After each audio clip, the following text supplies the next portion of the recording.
Hey everyone, I'm Joshua Orro, the Mustang Prince, and welcome to Mustang Prince Orro Reports. You know, out of any rock and roll band that has ever come from the UK, my favorite has to be, without a doubt, Queen. Founded in 1970, this classic band includes Freddie Mercury, Brian May, Roger Taylor, and John Deacon.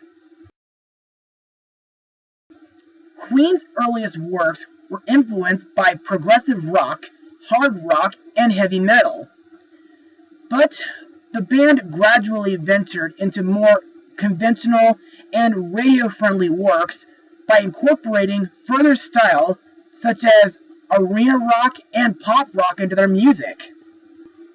Before forming Queen, Brian May and Roger Taylor had played together in a band called Smile. Freddie Mercury, then known by his birth name Farrokh Bulsara, was a fan of Smile and encouraged them to experiment with more elaborate stage and recording techniques. Mercury joined the band in 1970 and suggested the name Queen and adopted his familiar stage name. Deacon was recruited before the band recorded their eponymous debut album in 1973. Now, ever since I was little, I've been listening to many of classic Queen songs on the radio, such as Another One Bites the Dust, We Will Rock You, We Are the Champions, I Want to Break Free, Somebody to Love, and Bohemian Rhapsody. But then, during a little summer trip in London way back in summer 2010, my interest in Queen grew even bigger when I saw the hit rock musical We Will Rock You at the Dominion Theatre. And ever since then, I've been listening to the show's soundtrack non-stop.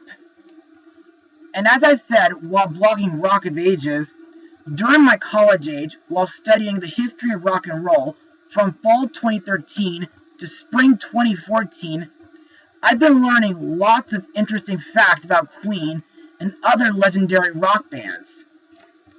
But several months ago, before 2018 began, I found out that a Queen movie would have a theatrical release. But does it belong in the place of Champions or in the Seven Seas of Rye? Well, let's find out. Released on November 2nd, 2018, the movie is Bohemian Rhapsody. Now let's get rockin'. The film traces the meteoric rise of Queen throughout their iconic songs and revolutionary sound.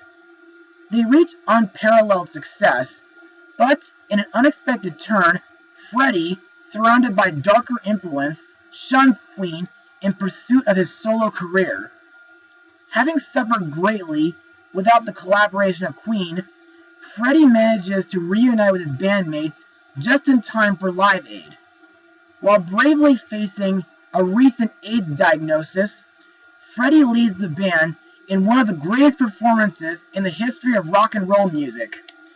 Queen cements a legacy that continues to inspire outsiders, dreamers, and music lovers to this very day.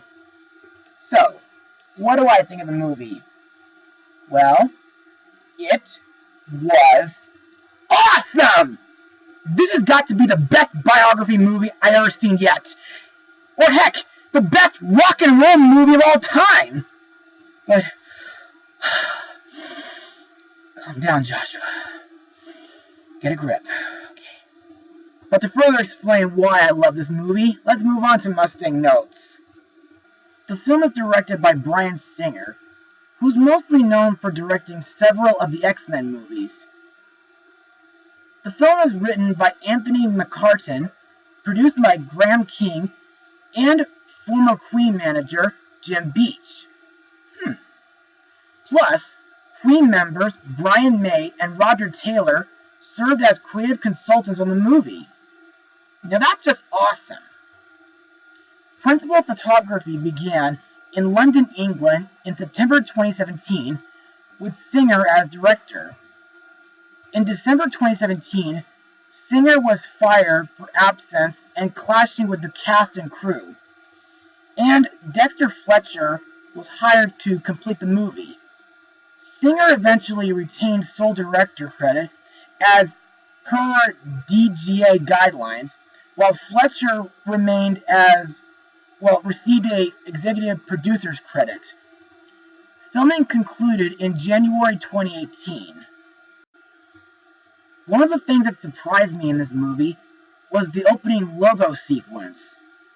Instead of the usual Fox theme playing with trumpets, for this movie, the Fox theme was played Queen style with drums and electric guitars, which in my opinion is very fitting for a movie about Queen. I'm also surprised that the movie takes place throughout a 20-year-long time period, from 1970 all the way up to 1985. However, I did feel that the beginning parts were a tad rushed. Then again, this is a biography, so I'm just going to have to get used to it, since the movie cannot add every single detail.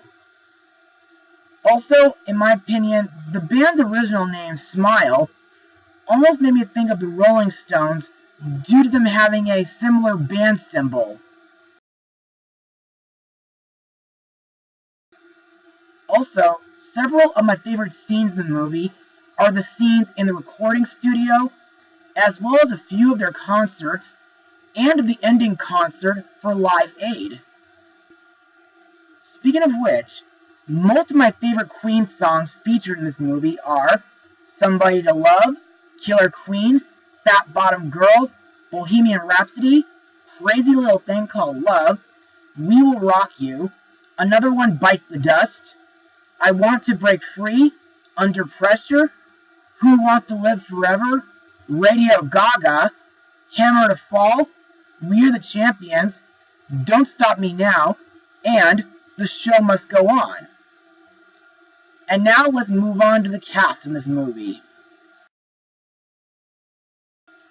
The leader of Queen, Freddie Mercury, aka Farooq Basara, is played by Rami Malek, best known from the Night of the Museum trilogy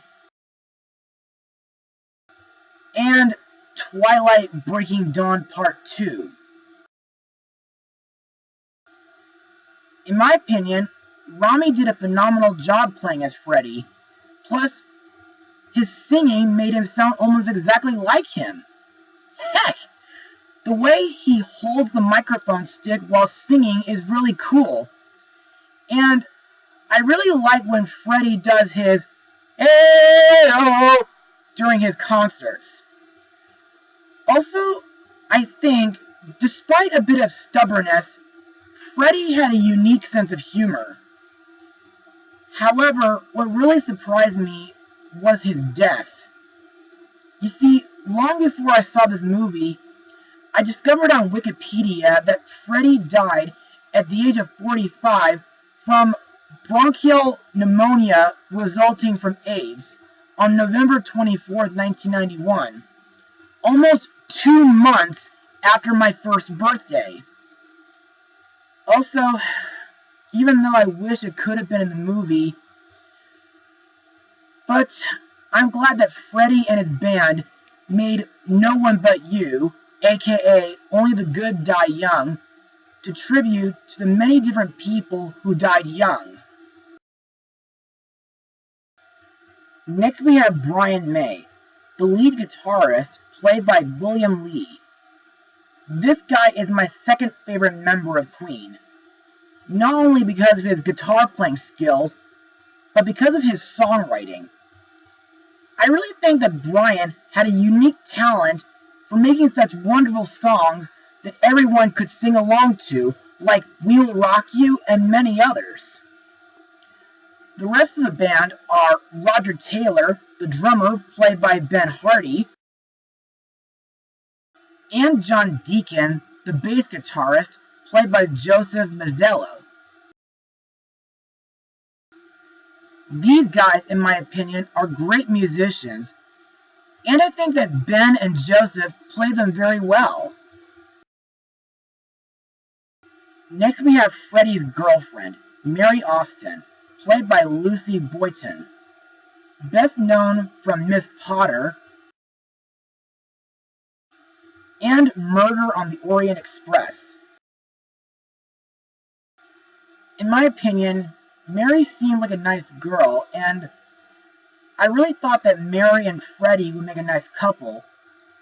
But even though it was in honesty, I was in, well, complete shock and disappointment when Freddie confessed his feelings to Mary that he was, No. This blog show is family friendly, so I won't even mention that word in this video. Thank you for that term, computer. But from now on, we're not going to mention this word again. Got it? Good. Let's move on. Next we come to Queen's manager, John Reed, played by Aidan Gillen, who got to be in Christopher Nolan's The Dark Knight Rises. Queen's lawyer turned manager, Jim Beach, played by Tom Hollander, best known from the Pirates of the Caribbean 2 and 3, along with Muppets Most Wanted. And Freddie Mercury's personal manager, Paul Prenter, played by Alan Leach. Next we have Ray Foster, an EMI executive played by Shrek himself, Mike Myers, who got to be in the Austin Powers trilogy and the Cat in the Hat movie. Now, according to Mike, this character didn't really exist, but what he does in this movie is refuse to have Bohemian Rhapsody released as the album A Night at the Opera's first single due to it being 6 minutes long. So instead, Queen has Capitol Radio DJ Kenny Everett, played by Dickie Bowe, to debut their song on their airwaves. And finally, we have Aaron McCusker as Freddie's boyfriend, Jim Hutton. And now, let's move on to my final words. Overall, Bohemian Rhapsody absolutely rocks. The story was well put together, even though the beginning felt a bit rushed, and some parts were a tad mature and serious. The actors all do amazing playing their characters, and all the songs in the movie are classic Queen hits that they had me singing to myself and tapping my feet to the music. Also, I'm happy that Queen created the Mercury Phoenix Trust to help combat the spread of HIV and AIDS worldwide. This movie definitely deserves a spot in the place of living rock. And I think Freddie Mercury would be proud of this movie. Also, I do pray that We Will Rock You becomes a movie someday in the future, because that would be equally as exciting. But in the meantime, if you folks are Queen fans, then I highly recommend you guys see this movie. I give Bohemian Rhapsody a full rating of 100%. Well, that's all for today, viewers. Be sure to join me again for my next blog, where I'll be presenting a new countdown video, which will be a negative sequel to a list I made back in 2015. Mustang Power.